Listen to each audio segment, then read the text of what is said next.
Ahead on Up with KREM, people are speaking up about the possibility of a large data center here in Eastern Washington. This morning, we zoom in on the potential environmental impacts of the project. Plus, I'm tracking your forecast as we are set to see another round of widespread sunshine and even warmer temperatures. And with those hot days headed our way, we'll tell you how you can beat the heat this week.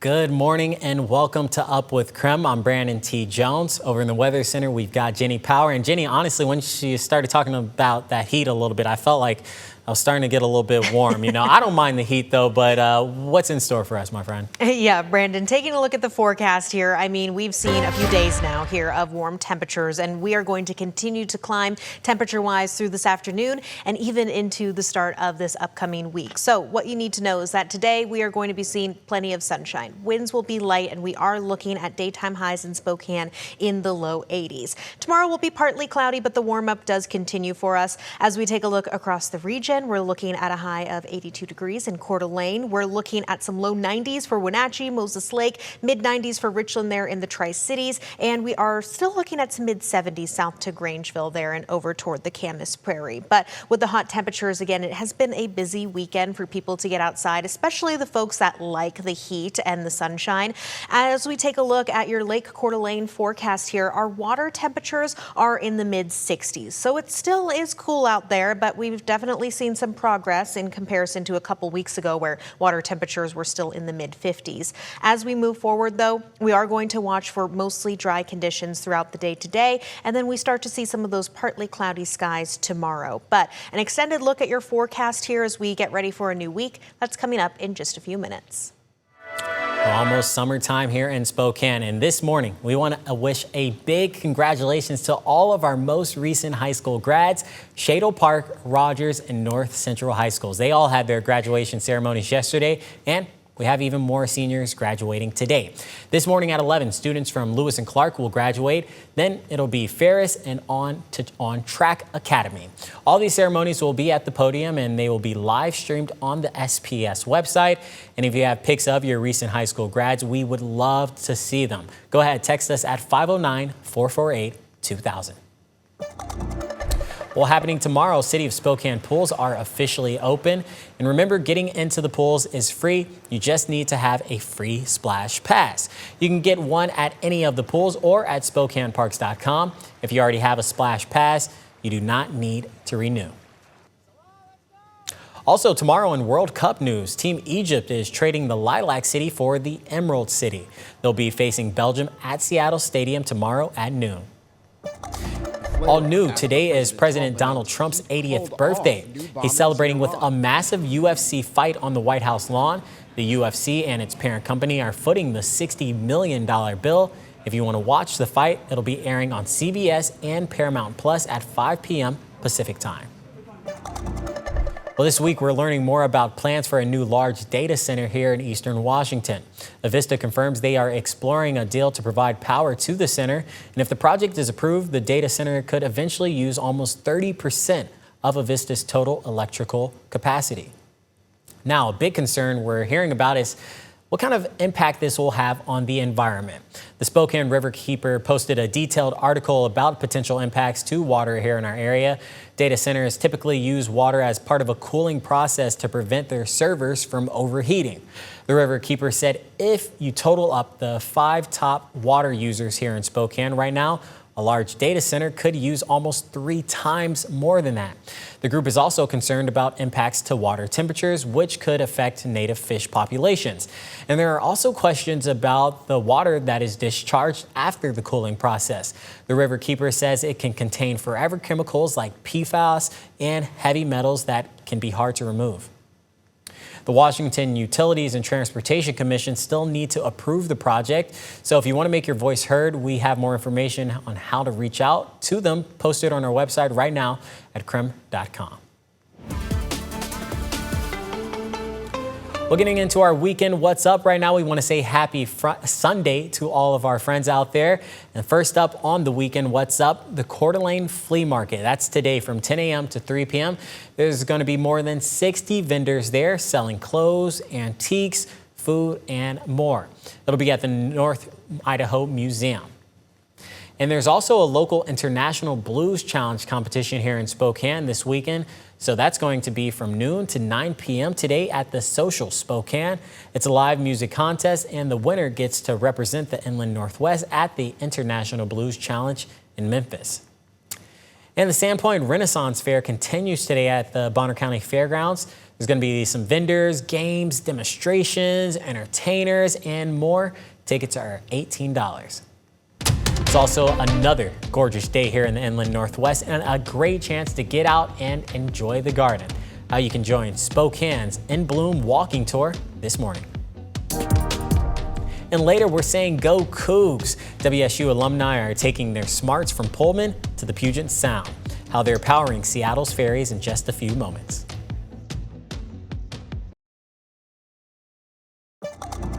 Well, it feels like an awesome opportunity to be able to get out there, enjoy your weekend, and possibly go ahead and meet some good people and talk about some good gardening. I've got Karista here with us with the Spokane in Bloom Garden Tour. How are you doing?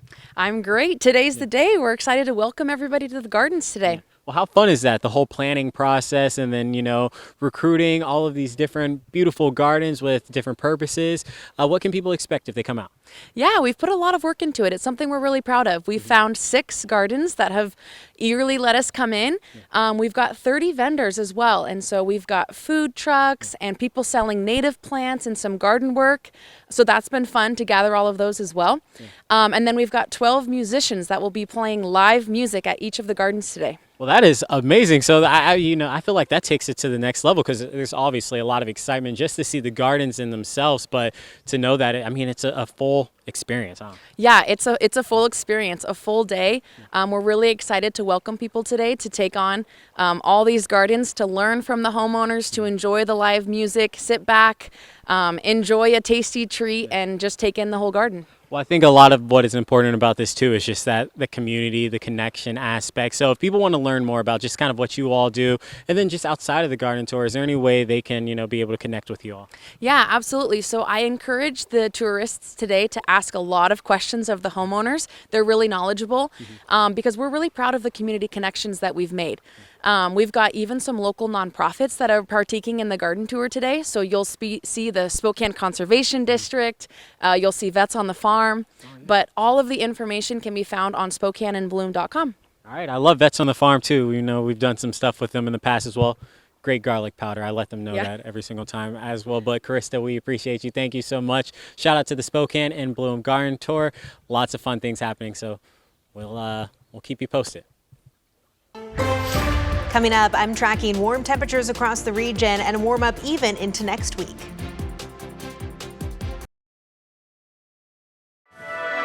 All right, let's go Cougs. We've got a cool story out of WSU students right now taking their smarts from Pullman to the Puget Sound.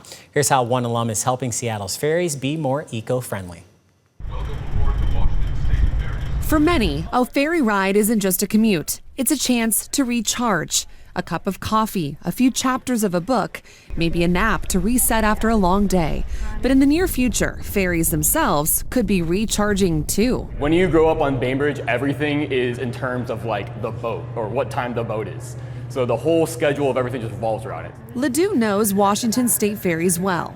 Now, the recent Washington State University graduate is helping shape their future. When I heard about the project, I was super excited. Obviously, grew up on the ferries. I thought it would be awesome if my capstone could be something that I am just so involved with growing up. Ledoux is part of a team of 5 engineering students tasked with solving a challenge for Washington State ferries. So we built a charge management system, or CMS. It's basically a brain that controls the charging process of a boat when it's in dock like we are right now. The system helps ferries and docks communicate during charging, making sure vessels can safely take on power during brief stops between sailings. In a few short years, the dock at Coleman will have the ability to provide power to plug into a receptacle mounted on this boat and charge it. And that's the plan for basically most of, if not all of our fleet. And Washington State Ferries is heading in that direction. WSU professor Emily Larson says the project challenged students to step outside their comfort zone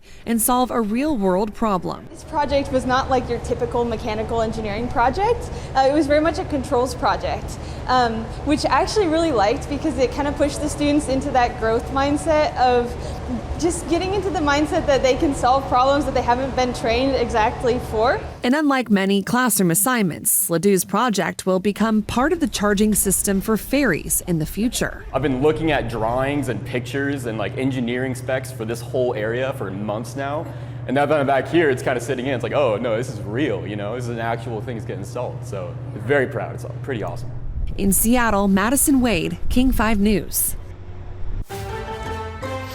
Taking a look at the forecast today, it is going to be mostly sunny out there across the inland northwest with even some warmer temperatures here as we move into this afternoon. This warming trend will continue even through the middle of this upcoming week, as today we also see some lighter winds. As we move forward here into our future tracker, it is going to be relatively calm. Partly cloudy at times through central Washington, but I mean, other than that, we are preparing to just hang on to mostly dry conditions even into the start of this upcoming work week. So daytime highs today, again, warmer than where we were at yesterday. We're at 80 degrees for Spokane, 82 for Coeur d'Alene, low 80s down on the Palouse with some low to mid 90s actually out and across central Washington. So if you are someone that is particularly sensitive to the heat, we do see a moderate heat risk that direction. Take the proper precautions, make sure that you have a good way to stay hydrated and a good way to cool off as well. Speaking of cooling off, with temperatures like this today, I mean, Lake Coeur d'Alene is sure to be busy. We are seeing water temperatures now in the mid 60s, which is definitely still on the cooler end, but some improvement compared to a couple of weeks ago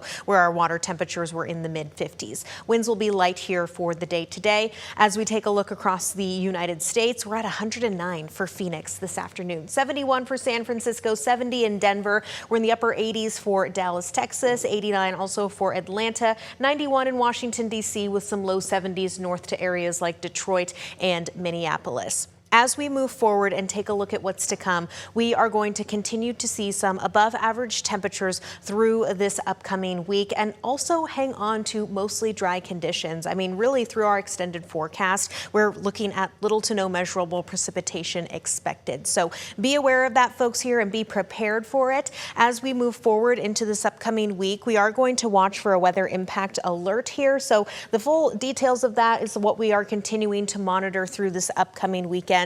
And for the very latest, you can find that on the KREM 2 app. All right. It is almost that time, my friends. The countdown is on. The world's largest 3-on-3 basketball tournament just weeks away. Well, earlier this week, KREM 2's Mark Hanrahan had the chance to talk with HoopFest executive director Riley Stockton. He's got deep roots right here in Spokane. Of course, he's John Stockton's nephew, played basketball at Ferris High School before taking his game to Seattle Pacific University and then overseas to play professionally in Spain. In 2022, he took over as executive director in what he calls his dream job. He acknowledges HoopFest is a huge undertaking, some 20,000 players, 6,000 teams, and more than 200,000 spectators flood downtown Spokane for 2 days of basketball. Riley says none of it happens without the community support and an army of volunteers. What's the most surprising thing for you about HoopFest? What's been the most surprising thing to kind of learn or see over the years? Just how many people take pride in what they do for us. Again, I think it's incredible what this community does. It's really special how many people take pride in this. And when I talk about community and why it works for Bloomsday and why it works for us, is those people that really do commit to making it their own.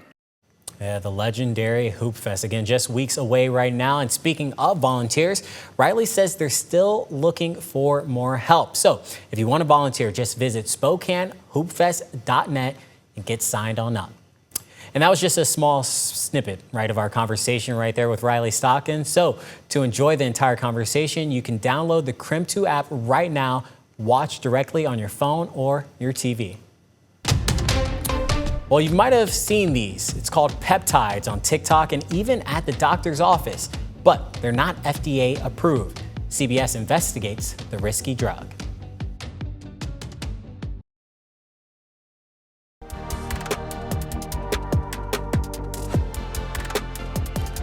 Well, if you haven't heard, peptides are becoming hugely popular. Everyone seems to be promoting them, from online influencers to Health Secretary Robert F. Kennedy Jr. One kind of peptide is a weight loss drug still in development, touted as Ozempic on steroids. It's not been approved by the FDA. Adam Yamaguchi found that hasn't stopped doctors from offering it, and that could also be dangerous. All right, Retta Week 3! Online, they call it Retta, a drug that promises to curb hunger, shed fat, and retain muscle. Retta makes it so much easier. But the drug retatrutide is still in clinical trials, not approved by the Food and Drug Administration or FDA, which means it is not deemed safe for patient use. More info on Retta has dropped. This is probably the craziest thing. And yet, a CBS News investigation found many doctors willing to prescribe it, and people are already injecting it themselves. Kevin Bukpesi is one of them. I was maybe a little less hungry at night, but then on maybe day 3 or 4, the complete shift in my mindset. I did not think about food. But the benefits came with side effects, enough to drive him to emergency care 3 times. The heart rate was something I noticed immediately, and it was just, I couldn't sleep. He's documenting it all on TikTok. If you're on Retta, drink a lot of water. Outside clinical trials, federal law prohibits making and selling drugs that haven't been FDA approved. But the internet and the GLP-1 weight loss craze is changing all of that. It actually turns your body into a fat-burning machine. Our investigation found dozens of doctors and nurses testing the rules, with 125 medical vendors promoting access to Retta online or in person at so-called med spas. This first stop advertises retatrutide on its website. Before we showed up, we had called and emailed clinics advertising retatrutide. Most didn't respond. Hello. Hi there. My name is Adam Yamaguchi. I'm with CBS News. The staff told us they didn't offer the drug. Okay, because it's still on your website. At another office, another explanation. So a woman inside told me that they did offer retatrutide at some point, and through a cracked open door at Vermont Med Spa. It's not FDA approved. So we just want to ask him some questions about how he's able to do that.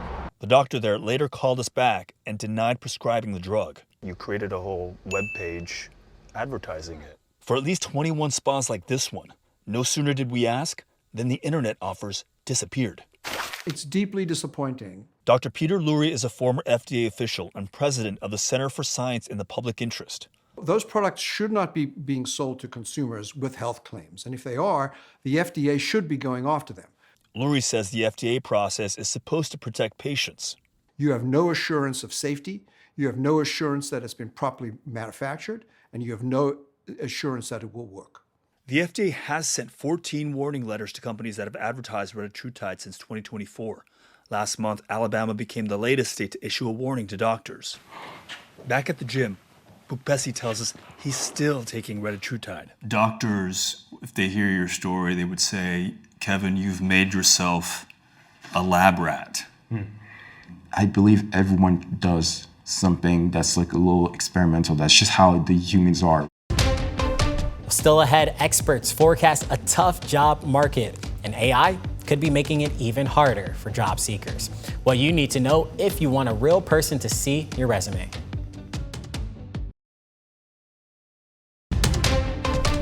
Ahead on Up with KREM, we continue to follow the possible large data center coming to Eastern Washington. Now, we're hearing from some who say the project could bring a boost to the local economy. Plus, AI is changing the hiring process for applicants and managers. What you need to know if you're on the hunt for a new role. And later, a new Medicare scam is making the rounds in the inland Northwest. The warning signs to watch out for in just a few moments.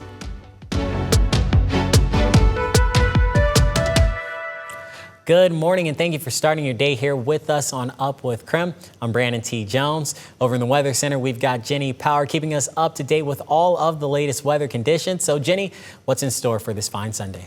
Yeah, Brandon, taking a look at the forecast, we've got plenty of sunshine here across the inland northwest, and we trend even warmer than where we were at yesterday. So we are looking at some low 80s for Spokane this afternoon, and we climb even more for the beginning of the week as we will be in the mid 80s tomorrow. So as we take a look across the region, here's a look at those daytime highs. We're looking at 82 for Coeur d'Alene, 87 for Lewiston and Orofino there for the LC Valley. Some low to mid 90s out towards central Washington with 96 as the high for Richland. So of course, with these warmer temperatures, places like Lake Coeur d'Alene are definitely going to be busy. We're looking at water temperatures climbing into the mid 60s. So finally seeing some relief in that aspect compared to a couple weeks ago where our water temperatures were still in the mid 50s. But by all means know that it is still going to be chilly. Moving forward into this afternoon, widespread sunshine, and I'm even tracking this to continue into this upcoming week. A look at why this is happening and that extended forecast here in just a few minutes.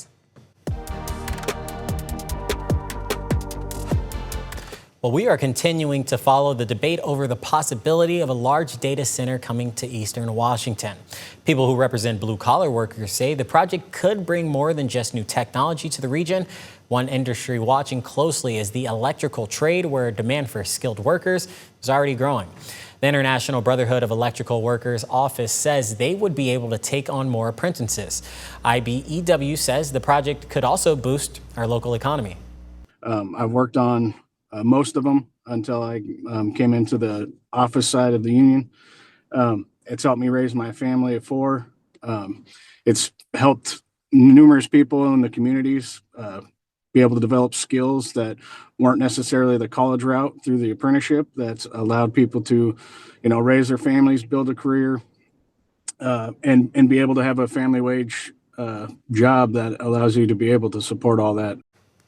Well, there's a notion that workers and working in data centers is short term, but IBEW says that isn't true because the facilities need constant upgrades. Another big concern has been the water the data center would use. IBEW says the technology we have now allows data centers to build a closed loop and reuse water to cool off the equipment. Again, we don't know where this new data center will be, but Avista says they will be releasing more information soon. And AI isn't just creating jobs, it's also changing the way people find work. Tina Kraus reports on recent trends in hiring and what job seekers need to know if they want to score an interview. Do you use AI in school? They're still a few years out from entering the workforce, but these students in London are already grappling with a question changing how people get hired. What about if you had a robot interview you? Would you like that? For a growing number of job seekers, that first interview isn't with a person at all. This is a structured interview. I'll be asking you questions. That's not a recruiter, it's an AI avatar, helping companies weed through a flood of applications, many now AI written. The latest industry data shows nearly 9 in 10 companies are using AI in hiring. About 75% of resumes are filtered before a person sees them, and AI cuts hiring time by up to 50%. Robots don't have actual feelings, and sometimes they might not understand what they have to do, and it's not as reliable as humans. But for employers, it's about speed and scale. We're seeing 3 times more applications globally as a result, probably, of the increase in AI's availability. Take a picture of the card. Recruitment firms say AI is verifying identities, asking questions, and scoring responses before a person ever gets involved. So that they can actually get to the important human elements of the recruitment process, like meeting candidates and talking to hiring managers about who they're looking for. As AI takes a bigger role in hiring, companies are still figuring out where technology works best and where the human touch matters most. Tina Kraus, CBS News, London. A father's health before conception may leave a biological imprint on his future children. According to a new study from Washington State University, the study found that a man's health directly changes the makeup of the mitochondrial RNA in his sperm, which directly influences offspring traits. The study helps to explain why parental health before conception can influence disease susceptibility in offspring. The study also finds that improving parental health before conception could have benefits not only for them, but also for their children. Idaho Attorney General Raul Labrador is warning about a new scam going around. The scammer is calling and saying your Medicare card has expired, been lost, or requires account verification. They are trying to get your Medicare or Social Security number. Remember, Medicare will never call to ask you for sensitive information or demand payment. All official Medicare communication comes by mail. All right, still ahead here on Up with KREM, the latest in our Red, White, and You series, why some everyday Americans are restoring trains here in the inland Northwest. And later, Idaho commuters were caught in a traffic jam earlier this week for a very special reason. You won't want to miss that story. It's coming up soon.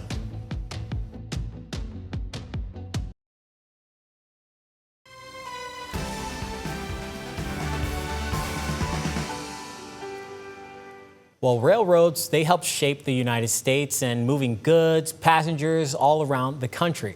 Sumter Valley Railroad outside Barker City, Oregon was a big part of that history. The railroad supported the mining and logging industry in the West until it was scrapped after World War II. Now, a group of volunteers is working to restore the track in time for America 250.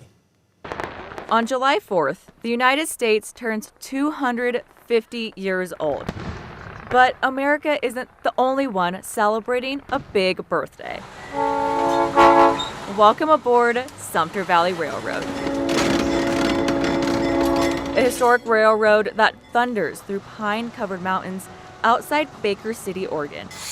More than half a century ago, a group of volunteers came together with one goal in mind. Preservation of history. It's one thing to look at a museum and see static displays, but it's a complete other thing to see the equipment out running, be able to smell, touch, hear it. That group rebuilt an abandoned railroad and brought home historic engines. And then on July 4th, 1976, we had our first revenue run of the new organization. This engine is the start of it all. 50 years later, a new generation is carrying on the legacy. There's a lot of hard work that was done by the men and women before us, and we want to preserve that history. To celebrate the railroad's golden birthday, crews are working on restoring one historic locomotive by the end of this year. One washer on each side of these. That engine is locomotive 19. The railroad crew says the restoration is not an easy task. And if you had to guess how many hours went into or are going into? Hundreds of man hours. Although the crew has faced some delays in the project, the railroaders say they will keep chugging along to make sure steam makes a comeback. That's the number one question we get from people is where's the steam? Where's the steam? Why isn't steam running? And so we want to make sure that we can have it back. And it takes more than wood and diesel to keep the railroad running. The volunteers are the driving force. It's a whole group of people who are dedicated to the restoration and preservation of our railroad. It's fun. It makes me feel awesome because, it's rare that they actually play in the USA. Next on Up with KREM, how the World Cup is shaping the next generation of fans and players.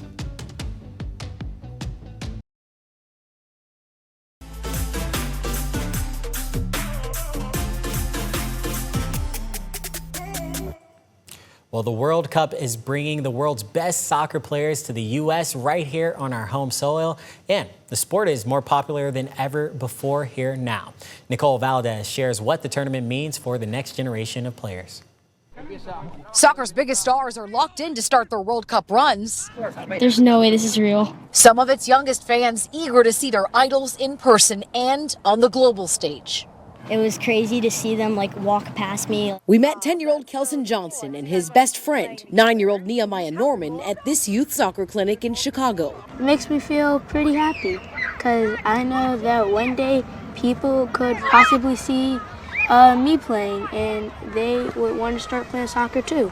It makes me feel awesome because, it's rare that they actually play in the USA. Inspiring these young players is part of what some hope this year's home World Cup can do, offering kids a chance to see the impact of soccer in America. It gives them hope. They see now people playing at the highest level, and they'll inspire to do that. More kids are playing youth soccer than ever before, the number growing by about 3 million players in 5 years. It still lags behind other sports like basketball and baseball, But this year's U.S. men's national team hopes to keep propelling the sport's popularity. It's definitely grown. I think this World Cup is a chance to, kind of accelerate that pace and put a lot more eyes on us. This year's men's roster is proof of the lasting impact of the 1994 World Cup in the U.S. That was the last time America hosted the tournament.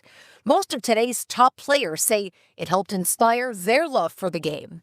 If we have a good run, it's going to inspire the nation, inspire little kids to want to play the game. Bring it in, boys. Keeping the momentum behind the sport alive long after the final whistle. Taking a look at the forecast today, it is going to be mostly sunny out there across the inland northwest with even some warmer temperatures here as we move into this afternoon. This warming trend will continue even through the middle of this upcoming week, as today we also see some lighter winds. As we move forward here into our future tracker, it is going to be relatively calm. Partly cloudy at times through central Washington, but other than that, we are preparing to just hang on to mostly dry conditions even into the start of this upcoming work week. So daytime highs today, again, warmer than where we were at yesterday. We're at 80 degrees for Spokane, 82 for Coeur d'Alene, low 80s down on the Palouse with some low to mid 90s actually out and across central Washington. So if you are someone that is particularly sensitive to the heat, we do see a moderate heat risk that direction. Take the proper precautions, make sure that you have a good way to stay hydrated and a good way to cool off as well. Speaking of cooling off, with temperatures like this today, Lake Coeur d'Alene is sure to be busy. We are seeing water temperatures now in the mid 60s, which is definitely still on the cooler end, but some improvement compared to a couple of weeks ago where our water temperatures were in the mid 50s. Winds will be light here for the day today. As we take a look across the United States, we're at 109 for Phoenix this afternoon, 71 for San Francisco, 70 in Denver. We're in the upper 80s for Dallas, Texas, 89 also for Atlanta, 91 in Washington, D.C. with some low 70s north to areas like Detroit and Minneapolis. As we move forward and take a look at what's to come, we are going to continue to see some above average temperatures through this upcoming week and also hang on to mostly dry conditions. Really through our extended forecast, we're looking at little to no measurable precipitation expected. So be aware of that, folks, here, and be prepared for it. As we move forward into this upcoming week, we are going to watch for a weather impact alert here. So the full details of that is what we are continuing to monitor through this upcoming weekend. And for the very latest, you can find that on the KREM 2 app.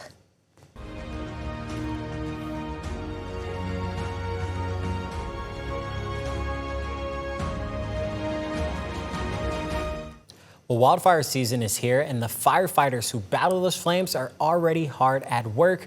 From the classroom to the fire line, new recruits are learning what it takes to work in some of the toughest conditions imaginable.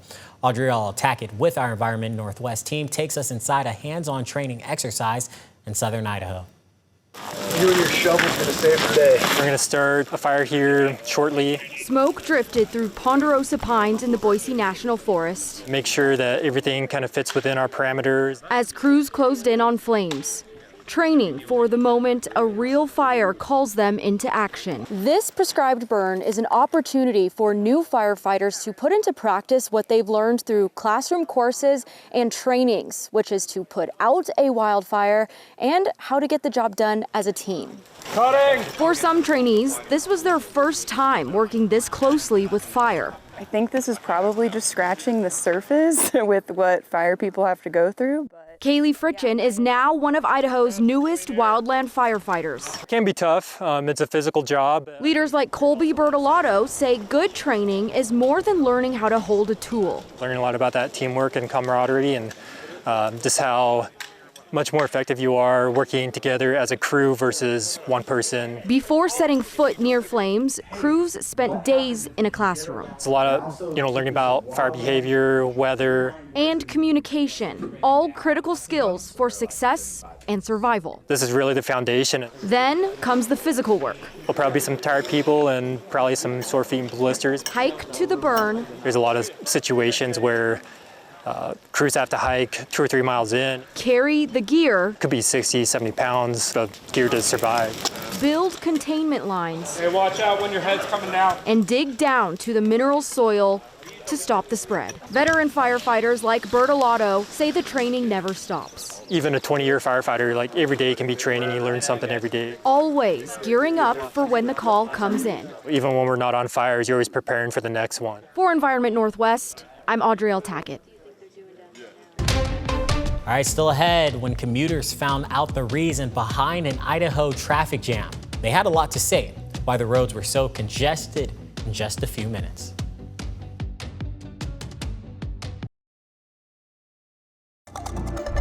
Okay, so this is kind of a crazy story. Earlier this week, Idaho commuters were dealing with a lot of traffic outside of Boise.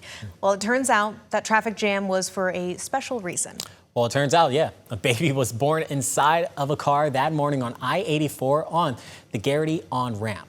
ISP says they were told about a car with a flat tire on the ramp, and the person inside was in labor. When troopers got there, firefighters were already on scene, and the baby was born a minute later. Oh my goodness. Okay, so our Boise Sister Station's Facebook post got some funny comments as well. Let's take a look at some of these. Justin Keller said, does the newborn get its first citation for impeding traffic, or does that go to the mother? Russ Scott then said, are they going to let those late to work stuck in traffic choose the name? I mean, it's only fair.